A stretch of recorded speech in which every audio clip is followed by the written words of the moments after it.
حضرت ابو سعید ابو الخیر رحمۃ اللہ علیہ کہتے ہیں میں غلام خرید کے لایا. جو غلام شرط کے ساتھ آتے تھے وہ سستے ملتے تھے، اور جن کو ہم بس خرید لاتے تھے اپنی مرضی سے وہ ذرا مہنگے ہوتے تھے. تو غلام نے کہا حضرت جی 3 شرطیں ہوں گی اگر آپ مجھے خریدیں گے. میں نے کہا بولو.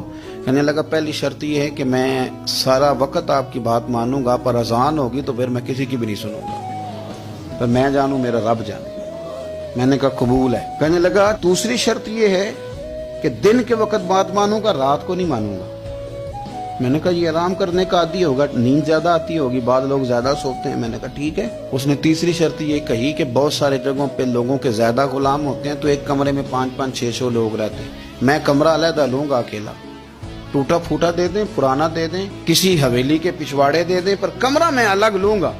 کہتے میں نے کہا یار یہ بھی قبول. میں اسے گھر لے آیا. میرے دل میں تھوڑا تھوڑا کھٹکا تھا کہ یہ کہتا ہے میں وقت پر نماز کے لیے جاؤں گا، کہیں کام چوری نہ کرے، لیکن فرماتے ہیں یہ تو کام دوسروں سے زیادہ کرتا تھا اور توجہ سے کرتا تھا اور ذوق سے کرتا تھا. 2 دنوں کا کام 1 دن میں کر جاتا. فرماتے ہیں ایک رات کسی مجبوری کے لیے مجھے کوئی پیغام آ گیا، کہیں جانا تھا. میں اور میری اہلیہ اٹھے، حویلی کے پیچھے ایک پرانے کمرے میں وہ رہتا تھا.